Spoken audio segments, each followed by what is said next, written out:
আসসালামু আলাইকুম। আমরা রাইট ফ্রম ভার্সের পার্ট 10 নিয়ে আজকে কথা বলবো। এর আগের পর্বে আমরা পার্ট 9 পর্যন্ত আলোচনা করেছিলাম এবং সেখানে আমরা সর্বশেষ শেষ করেছিলাম যতটুকু মনে আছে আমার রুলস 19-এ আমরা ছিলাম। রুলস 19 নম্বর রুলসে ছিলাম এবং 19 নম্বর রুলসটা আমাদের ছিল হচ্ছে পজিটিভ ভার্বের রুলস। পজিটিভ ভার্বের ব্যবহারের যে রুলসটা ছিল সেটা নিয়ে আমরা আলোচনা করতেছিলাম। তো সেক্ষেত্রে আমি বলে রাখি যে পজিটিভ ভার্বের আমরা এর আগের পর্বে পজিটিভ ভার্বের দুটা নিয়ম নিয়ে কথা বলেছিলাম। আমরা এ এবং বি দিয়ে দুইটা নিয়ম নিয়ে কথা বলেছিলাম। তো যারা আগের পর্বটা দেখেন নাই তারা একটু দেখে নিন। আর আজকে আমরা এই পজিটিভ ভার্বের, যেহেতু আমরা এ আর বি নিয়ে কত পর্বে আলোচনা করেছি 9 নম্বর পর্বে, আজকে আমরা পজিটিভ ভার্বের এই দুইটা পর্ব নিয়ে কথা বলবো না। পজিটিভ ভার্বের আমরা চলে যাব সিতে। যারা আগের পর্ব দেখেননি তারা সিকোয়েন্সটা মেনটেন করার জন্য দেখে নিন। আমি জাস্ট আমার মনে আসে বিধায় আমি বলে দিলাম। পজিটিভ ভার্বের এ এবং বি আলোচনা হয়েছিল, আজকে পজিটিভ ভার্বের সি থেকে শুরু হবে, রুলস নাম্বার 19। সিতে আমরা দেখব পজিটিভ ভার্ব হিসাবে মেক ভার্বের ব্যবহার, অর্থাৎ এটাও একটা পজিটিভ ভার্ব হিসেবে ব্যবহৃত হয়। তো সেক্ষেত্রে আমরা মেক ভার্বটা কীভাবে ব্যবহৃত হয় সেটা দেখব। তার আগে আমি মেক ভার্বের স্ট্রাকচারটা বলে রাখি। অর্থাৎ সাধারণত আমরা এর আগেও পজিটিভ ভার্বের গঠনগুলো লিখে দিয়েছিলাম, আজকেও আমি লিখে দিচ্ছি। মেকের গঠনটা কেমন? মেকের গঠন হবে সাবজেক্ট প্লাস মেক হবে। এখন মেক যে কোনো টেন্সে হতে পারে, মেক প্রেজেন্ট হতে পারে, মেড পাস্টেও হতে পারে। এরপরে আমরা ব্যক্তি অথবা বস্তু যাই দিই না কেন, অর্থাৎ ব্যক্তি থাক বা বস্তুবাচক অবজেক্ট যাই থাক, ব্যক্তিবাচক অবজেক্ট থাক কিংবা বস্তুবাচক অবজেক্ট থাক, যাই থাক, এরপরে আমরা ভার্ব নিব হচ্ছে ভার্বের 1 নম্বর ফর্ম, অর্থাৎ ভার্বের প্রেজেন্ট ফর্ম যেটাকে বলি আমরা। আবার বলি, মেক সাবজেক্ট থাকবে, তারপরে মেক ভার্বটা যে কোনো টেন্সে হতে পারে, এরপরে ব্যক্তিবাচক বা বস্তুবাচক যেই অবজেক্টে থাক না কেন, এরপরে ভার্বটা হবে V1। এক্সাম্পল কেমন হতে পারে? বলতে পারি শি মেড মি, গ্যাপ দেওয়া হলো, বললো ড্যাশ দ্য ওয়ার্ক, ভার্ব দিল ডু। দেখেন এখানে আবার গঠনটা মিলান, সাবজেক্ট তারপরে মেক আছে, মেকটা এখন পাস্ট ফর্মে আছে, কোনো সমস্যা নাই, প্রেজেন্ট ফর্ম পাস্ট ফর্ম যে কোনো টেন্স থাকতে পারে। তারপর দেখেন মি, এমি কি? এমি হচ্ছে ব্যক্তিবাচক অবজেক্ট। এখন এখানে বস্তুবাচক অবজেক্ট হলো সমস্যা ছিল না, একই রুলস এটার ক্ষেত্রে। এখন আমি ডু কী করবো? V1 নিব, ডু, অর্থাৎ প্রেজেন্ট V1 নিলাম। অর্থটা কেমন দাঁড়ায় এটার? She made me do the work, কাজটা করার জন্য সে আমাকে রেখেছিল বা সে আমাকে দিয়ে কাজটা করিয়েছিল, যেভাবে বলো না কেন, she made me do the work, সে আমাকে দিয়ে কাজটা করিয়ে নিয়েছিল, এরকম অর্থ হয় এগুলো। তাহলে বস্তুবাচক হলেও আমাদের একই রকম ঘটনাটা ঘটবে। আমি আর এক্সাম্পল দিলাম না, কারণ যেহেতু এখানে ব্যক্তি আর বস্তু যাই থাক, অবজেক্ট যাই থাক, আমার ভার্বটা V1ই হবে। তাহলে এই ছিল পজিটিভ ভার্বের সি নাম্বার। এবার আমরা চলে যাব পজিটিভ ভার্বের ডি নাম্বারে, কারণ কয়েকটা পজিটিভ ভার্ব নিয়ে আমাদের কথা বলতে হবে। তার মধ্যে আমরা আগের পর্বে দুটো নিয়ে কথা বলছিলাম, আজকে সি হলো এবং এবার ডি। ডিতে আসবো হচ্ছে লেট নিয়ে। লেট, লেট ওটা পজিটিভ ভাষায় ব্যবহৃত হয় এবং এক্ষেত্রে মনে রাখতে হবে লেটের ক্ষেত্রে আমরা যে গঠনটা ফলো করব সেটা হচ্ছে সাবজেক্ট প্লাস লেট প্লাস ব্যক্তি হোক বা বস্তু হোক যাই হোক প্লাস ভার্ব 1। অর্থাৎ আপনাদের সুবিধার্থে বলে রাখি, মেক এবং লেটের গঠনটা একেবারে সেম। দেখেন এখানে ব্যক্তি বস্তু যাই হোক V1, এখানেও তাই ব্যক্তি বস্তু যাই হোক V1। তাহলে আমরা একটা এক্সাম্পল দিই, লেট দিয়ে বলা হচ্ছে শি লেট মি ড্যাশ দেয়ার, ভাব দিল গো। তাহলে দেখেন কী হবে, এই যে শি সাবজেক্ট লেট আছে, এটা লেট V2-তে আছে, পাস্ট ইনডিফিনিট টেন্সে আছে, কারণ প্রেজেন্ট থাকলে লেটস বলতো, যাই হোক যে টেন্সে হোক, যে কোনো টেন্স হতে পারে। মি ব্যক্তিবাচক অবজেক্ট, আমার গো হবে গো, অর্থাৎ অর্থ হবে শি লেট মি গো দেয়ার, সে আমাকে সেখানে যেতে দিয়েছিল, এরকম অর্থ। তাহলে আমরা 3-4টা পজিটিভ ভার্ব নিয়ে কথা বললাম। আরেকটা পজিটিভ ভার্ব আছে, সেটা নিয়ে কথা বলবো, অনেক আছে আসলে, আমরা 4-5টা নিয়ে কথা বলবো। হেল্প,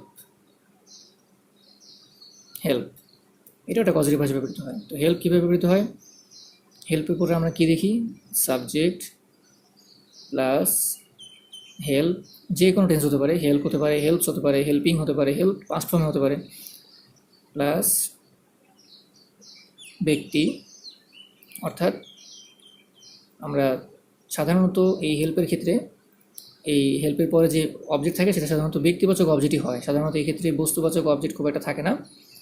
ম্যাক্সিমাম ক্ষেত্রে ব্যক্তিবাচক অবজেক্ট থাকে। তাহলে থাকবে অবজেক্ট, ব্যক্তিবাচক অবজেক্ট, তারপরে হবে V1 অথবা 2+V1। অর্থাৎ এখানে দুইটা ফর্মে কারেক্ট, V1ও হতে পারে 2+V1 হতে পারে। তবে যদি অপশনে আপনার দুটোই থাকে তাহলে আপনারা এটা নেবেন, V1 নেবেন। আই রিপিট, সাবজেক্টের পরে হেল্প থাকবে, তারপরে ব্যক্তিবাচক অবজেক্ট থাকবে, এরপরে আপনার ভার্বটা দুইটা নিয়মই ফলো করা যায়, দুইটা নিয়মই হয়, V1ও হয় আবার 2+V1ও হয়। তবে অপশনে যদি দুটোই থাকে তাহলে আপনারা V1 নেবেন। এক্সাম্পল আসি আমরা, বলা হলো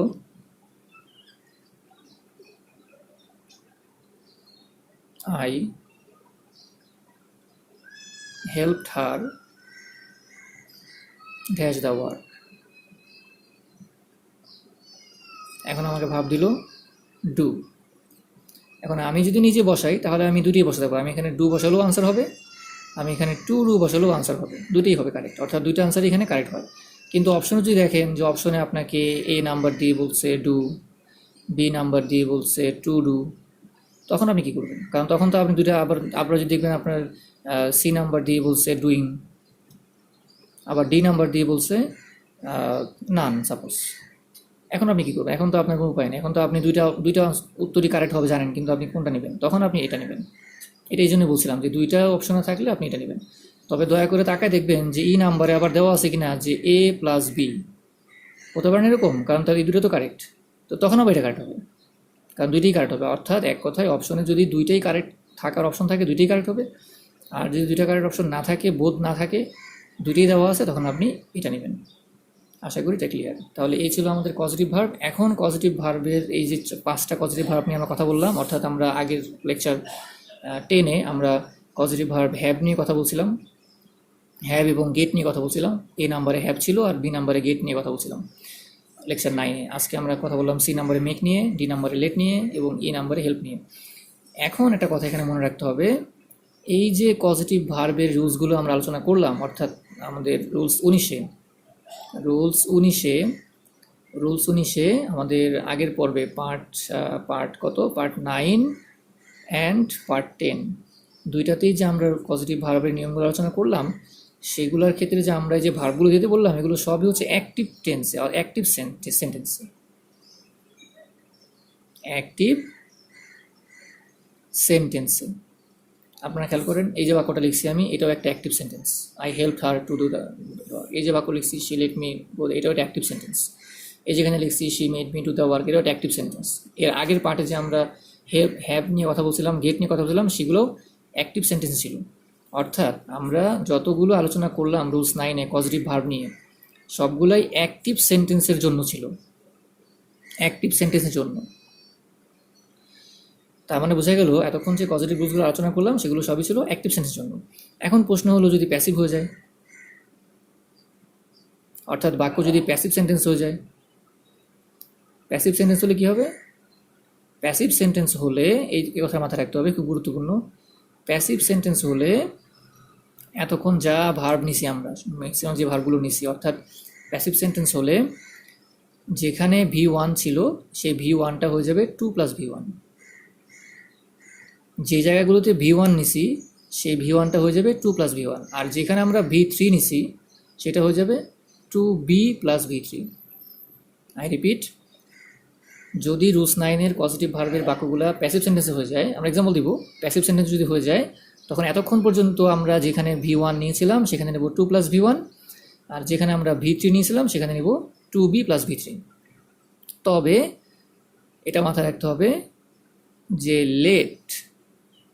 লেটের ক্ষেত্রে সর্বদাই V1, এটা ব্যতিক্রম। অর্থাৎ ওই 5টা পজিটিভ ভার্বের 4টার ক্ষেত্রে এই কথাটা প্রযোজ্য প্যাসিভের জন্য। আবার রিপিট করি, 5টা পজিটিভ ভার্ব নিয়ে কথা বলছি আমরা এই রুলস 9 এবং পার্ট 9 এবং পার্ট 10, 19 নম্বর নিয়মে পার্ট 9 এবং পার্ট 10-এ আমরা পজিটিভ ভার্ব নিয়ে কথা বলছি, 5টা পজিটিভ ভার্ব নিয়ে কথা বলছি। 5টা পজিটিভ ভার্বের মধ্যে লেটটা ছাড়া বাকি যে 4টা আছে, ওই 4টার ক্ষেত্রে যদি বাক্যটা প্যাসিভ ভয়েস হয়ে যায় তাহলে V1 এর জায়গা হবে 2+V1, V3 জায়গা হবে 2B+V3। আর লেটের ক্ষেত্রে না, লেটের ক্ষেত্রে সবসময় V1 হবে। আমরা এক্সাম্পল দিই। ফর এক্সাম্পল দেখেন, আমরা যদি এই হেল্প ভার্বটা মেক ভার্বটা নিয়েছিলাম। দেখেন এই যে বাক্যটা লিখছিলাম, she made me do the work, এই বাক্যটাকে যদি আমরা প্যাসিভ ভয়েস করি তাহলে কী হবে? আমরা যদি এটাকে প্যাসিভ ভয়েস করি তাহলে কী দাঁড়াবে? আমি এখানে লিখতেছি আপনাদের বোঝার জন্য। আমরা লিখতে পারবো এই মি থেকে আই আনলাম, অর্থাৎ প্যাসিভ ভয়েস করার জন্য মি থেকে আই আনতে হবে, অবজেক্ট থেকে সাবজেক্ট আনতে হবে আয়ের পর যেহেতু বি মেড পাঁচটায় আসছে তাহলে আই ওয়াজ। এখন মেডটা থার্ড ফর্মে দিব, তাহলে made to made third form মেডই হবে, আই ওয়াজ মেড। এখন দেখেন আই ওয়াজ মেডের পরে কী দিব? এখানে দিয়েছিলাম ডু, এখন দেবো to do, I was made to do. এটাই বলছিলাম যে পজিটিভ ভার্বের ক্ষেত্রে লেটটা ছাড়া বাকিগুলোর ক্ষেত্রে প্যাসিভ ভয়েসের ক্ষেত্রে আমরা যেখানে V1 দিছিলাম সেখানে 2+V1 দিব। দেখেন এখানে আমরা পজিটিভ ভার্ব মেক ছিল, মেকে এই পজিটিভ ভার্ব মেকের ক্ষেত্রে আমরা এটা অ্যাক্টিভ সেন্টেন্স ছিল, অ্যাক্টিভ সেন্টেন্সে আমরা যেখানে V1 দিয়েছিলাম প্যাসিভ করার সময় সেই V1টা হয়ে গেল 2+V1, টু ডু। এরপর বাকি অংশ to do the work by, ওই যে শি থাকলে বাই হার। একইভাবে দেখেন এই বাক্যটা I help her do the work, যদি আমি এখানে V1 দিয়ে করতাম, ডু দিয়ে করতাম, তাহলে এটা প্যাসিভ ভয়েস কী হতো? She was helped to do the work by me. তখন কিন্তু আর ডু নেওয়ার সুযোগ নেই, অর্থাৎ প্যাসিভ ভয়েস হয়ে গেলে অবশ্যই তখন টু ডু নিতে হবে। আমরা আরেক এক্সাম্পল দিই, যেমন আমরা লেট ডেট এক্সাম্পল দিই। বলা হলো এরকম, I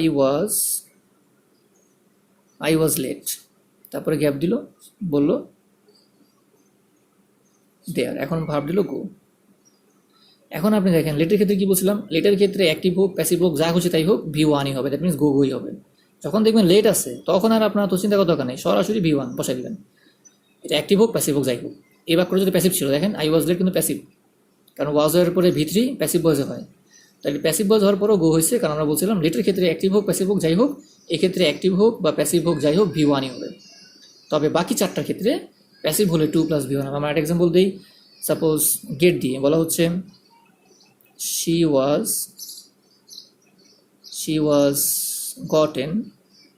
was gotten dash the work do the task। এখন দেখেন আমরা গেটের নিয়মটা করে আসছিলাম আমাদের পার্ট 9-এ, দেখে নেবেন পার্ট 9 গেটের নিয়মটা করা ছিল। তাহলে এখন দেখেন এটা কিন্তু গেট থেকে আসছে গটেন, কারণ গটেন কিন্তু প্যাসিভ ভয়েস, ওয়াজ গটেন প্যাসিভ ভয়েস, কারণ এম ইজ আর ওয়াজের পরে ভার্ব থার্ড ফর্ম মানেই প্যাসিভ ভয়েস। যেহেতু প্যাসিভ ভয়েস সেহেতু আমি এখানে কী দিব? To do. কিন্তু গেটের নিয়মে কিন্তু আমরা এই রুলস 9-এ পার্ট 9-এ কিন্তু ব্যক্তি থাকলে বস্তু থাকলে কী হবে এগুলো আলোচনা করে আসছিলাম।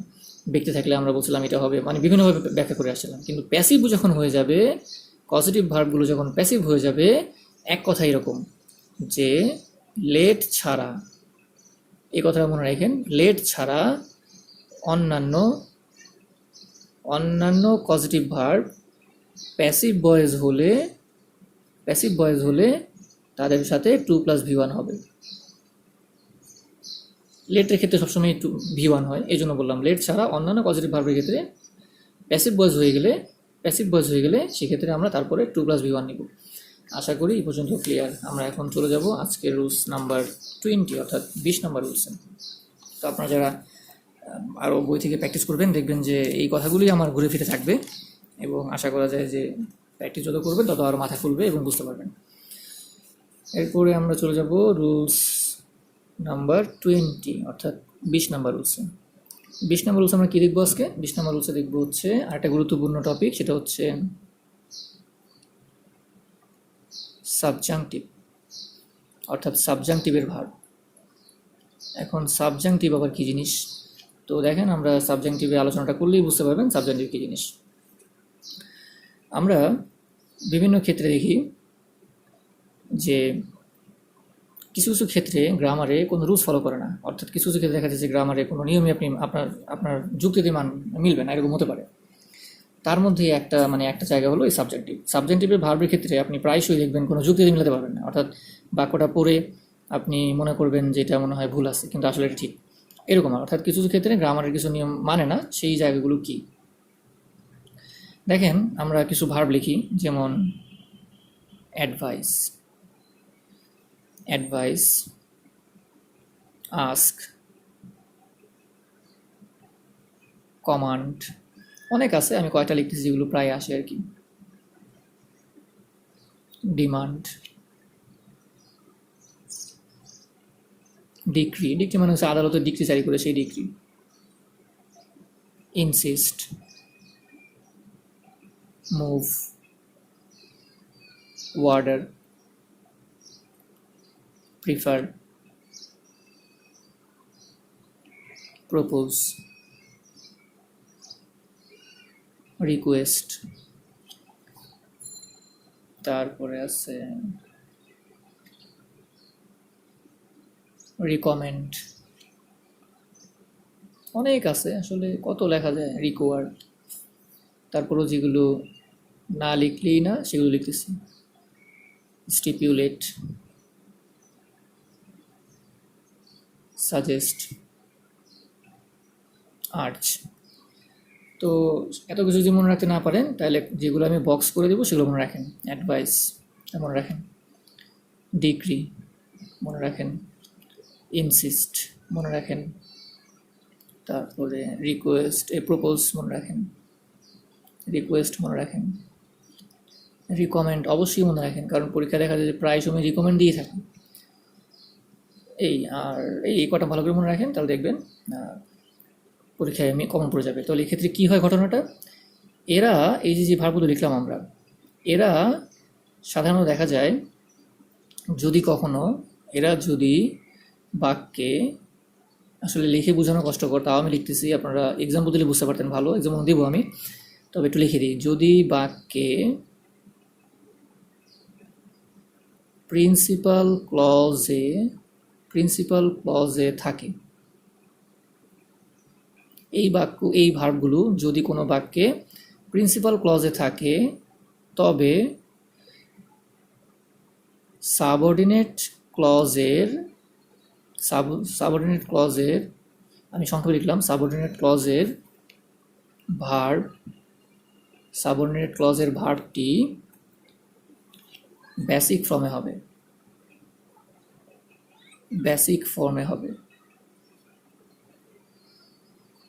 বেসিক ফর্ম মানে আমি একটু বলে দিই, বেসিক ফর্ম মানে কি।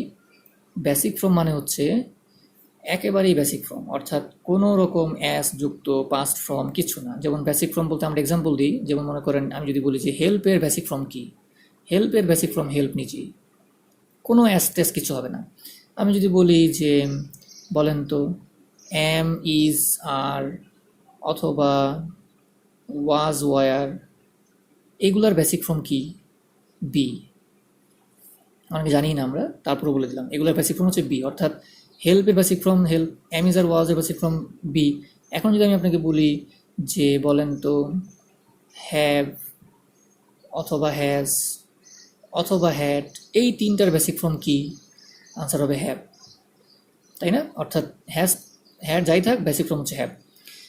এটা একটা মেন ভার্ব, যেমন যে কোনো মেন ভার্বের বেসিক ফর্ম ওই ভার্বটাই হয়। যেমন আমি যদি বলি গো এর বেসিক ফর্ম কি, গো।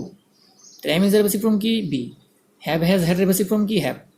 তাহলে এই যে বললাম যে এই ভার্বগুলো যদি কখনো প্রিন্সিপাল ক্লজে থাকে, তাহলে সাবঅর্ডিনেট ক্লজের ভার্বটা বেসিক ফর্ম হবে। আমি বেসিক ফর্মের কয়েকটা এক্সাম্পল দিলাম এখানে, এবার আমরা এক্সাম্পল দিব, তাহলে বুঝতে পারবেন ঘটনাটা কী করতেছে। বলা হলো এরকম যে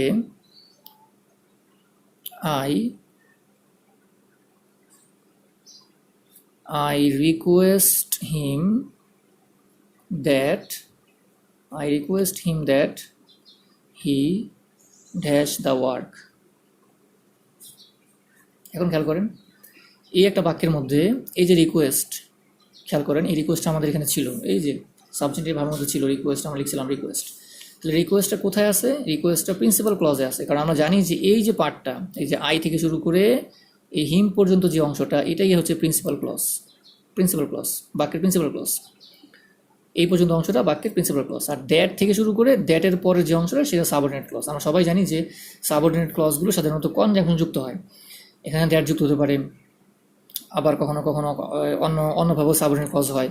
তবে এই ক্ষেত্রে আপনারা মনে রাখেন যে ম্যাক্সিমাম ক্ষেত্রেই এই সাবঅর্ডিনেট ক্লজটা, এই যে বললাম যে প্রিন্সিপাল ক্লজে যদি থাকে তাহলে সাবঅর্ডিনেট ক্লজের ভার্বটা যে বেসিক ফর্ম হবে, এই সাবঅর্ডিনেট ক্লজটা অধিকাংশ ক্ষেত্রেই দ্যাট যুক্ত হয়। যেমন দ্যাটের পরের অংশটাই সাবঅর্ডিনেট ক্লজ সাধারণত হয়ে থাকে। যদি কারোর বুঝতে সমস্যা হয় সাবঅর্ডিনেট ক্লজ কোনটা, তাহলে আপনারা মনে রাখবেন যে দ্যাটের পরের অংশটাই সাবঅর্ডিনেট ক্লজ। তাহলে এখন এখানে আমার ভার্ব বসাতে বলছে, সাপোজ আমাকে দিয়ে দিল ভার্ব হচ্ছে ডু। এখন আপনি তো ভাববেন যে হি আছে, তাহলে হি এর পরে আমি অনেকভাবে ভাববে, অপশন দেওয়া হলো, মনে করেন এ নাম্বার অপশন দিল যে ডাজ, বি নাম্বার অপশন দিল ডু, সি নাম্বার অপশন দিল ডিড, ধরেন এই 3টা অপশন দিল আপনাকে। এখন দেখেন আমরা কি ভাববো, আমরা কেউ ভাববো যে যেহেতু রিকোয়েস্টটা V1-এ আছে, মানে রিকোয়েস্টটা প্রেজেন্ট ফর্মে আছে, তাহলে আমি এখানেও এই হি এর পরে ডাজ বসাই দিই, হি ডাজ দ্য ওয়ার্ক, এরকম মনে করতে পারে। আবার অনেকে মনে করতে পারে যদি এখানে রিকোয়েস্টেড কোনো কারণে যদি রিকোয়েস্ট না থেকে রিকোয়েস্টেড থাকতো, যদি এটা কোনো কারণে ইডি দিয়ে পাস্ট করে দিত, তাহলে অনেকে ভাববে যে এটা যেহেতু পাস্টে আছে তাহলে আমি ডিড বানাই দিই, পাস বানাই দিই, এরকম ভাববে। আসলে ঘটনাটা তা না। দেখেন এখানে যেহেতু প্রিন্সিপাল ক্লজের মধ্যে রিকোয়েস্টটা সাবজেক্ট ভার্ব হিসেবে আসে, এখানে যে ভাবটা হবে সেটা বেসিক ফর্ম কি, এখন ডু এর বেসিক ফর্ম ডু নিজেই। এখন আপনি বলবেন স্যার হিয়ের পরে তো ডু হয় না, হিয়ের পরে তো ডাজ হয়। হ্যাঁ, ওই যে একটু আগে বলে আসছিলাম যে কিছু ক্ষেত্রে গ্রামারের নিয়ম ফলো করে না, তার মধ্যে একটা জায়গা হচ্ছে এই সাবজেক্টিভ। এই ভার্বগুলো যখন কোনো প্রিন্সিপাল ক্লজে আসবে তখন আপনার প্রথাগত যে রুলস, যে হিয়ের পরে ডাজ হয়, সি এর পরে গোজ হয়, বা এই যে অ্যাজ বাই এস হয়, এই রুলসগুলো ফলো করবে না। এমনকি এখানে যদি রিকোয়েস্টেড পাস্টেও থাকতো তাও এখানে ডিড হইতো না। আমরা আরেকটা এক্সাম্পল দিব, তাইলে বুঝতে পারবেন। যে বলা হলো দে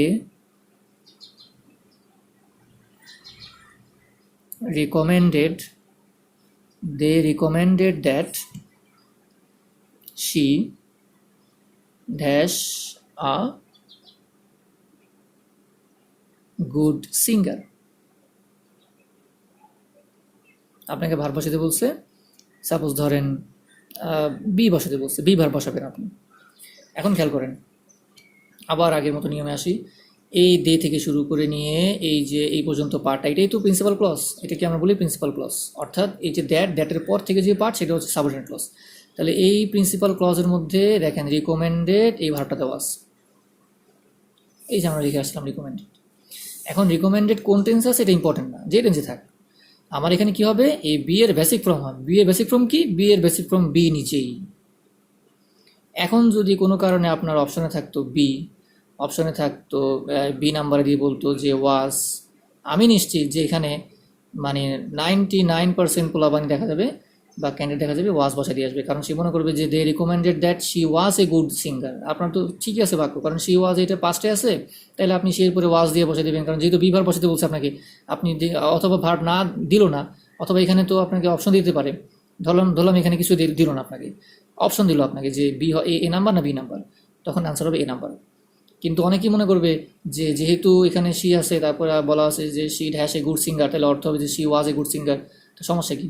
অনেকে চ্যালেঞ্জ করে, অনেকে চ্যালেঞ্জ করছে অনেক সময় বিভিন্ন পরীক্ষা। আমি তো প্রায় 10-12 বছর ইংলিশ পড়াই, অনেক সময় দেখা যায় বিভিন্ন পরীক্ষায় প্রশ্ন আসে, তো আমরা টিচাররা আনসার দিই, এটা আনসার দেওয়ার পরে অনেক স্টুডেন্ট এসে চ্যালেঞ্জ করে, স্যার কী বলছে, এটা পাগল নাকি, স্যার মাথা নষ্ট হয়ে গেছে, হ্যান ত্যান, অনেক ধরনের কমেন্ট শুনি আমরা বিভিন্ন।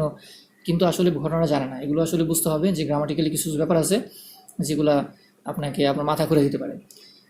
সিমিলারলি এটা এরকম একটা নিয়ম যেটা আপনার মাথা ঘুরে দিতে পারে। যেমন দেখেন, আমি এখন যে কথা বললাম যে she was a good singer, হবে না, আপনি এখনই হয়তো চেঞ্জ করবেন, কেন হবে না, শির পরে ওয়াজ হতেই পারে। এরকম অনেকে এই জন্য লিখছে যে 99% ছেলেমেয়েরাই এটা আনসার করে দিয়ে আসবে, এটা ভুল। আমি বলছিলাম যে এই ভার্বগুলো যদি প্রিন্সিপাল ক্লজে হয়, তাহলে সাবঅর্ডিনেট ক্লজ যখন আমরা ব্যবহার করবো, তখন সাবঅর্ডিনেট ক্লজে ভার্বের বেসিক ফর্ম ব্যবহার করবো। এখন বি এর বেসিক ফর্ম বি নিজেই, বি এর কোনো বেসিক, এই যে একটু লিখে আসছিলাম যে বি, এই যে am is are was were এর বেসিক ফর্ম হচ্ছে বি। এই হেল্পের বেসিক ফর্ম যেমন হেল্প, তেমন am is are was were এর বেসিক ফর্ম হচ্ছে বি। হ্যাভ হ্যাজ হ্যাডের বেসিক ফর্ম হচ্ছে হ্যাভ। তাহলে আশা করি আপনারা এই নিয়মটা মনে রাখবেন। এটা পরীক্ষায় এই ভার্বগুলো মনে রাখতে হবে যেগুলো লিখে দিচ্ছি এখানে। এগুলো যদি পরীক্ষা আসে তাহলে অবশ্যই আপনারা বেসিক ফর্ম হিসেবে ব্যবহার করুন। কোনো রকমের am is are was were বা পাস্ট ফর্ম, ফিউচার ফর্ম কোনো ফর্মই হবে না।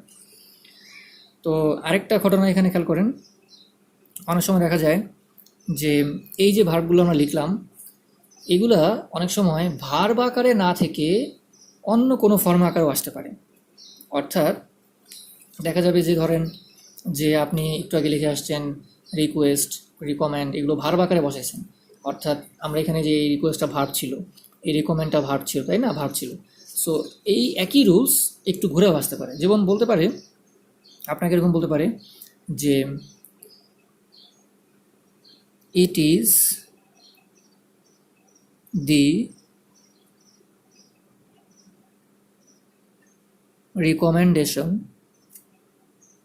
দ্যাট, খেয়াল করেন বলতেছে it is the recommendation that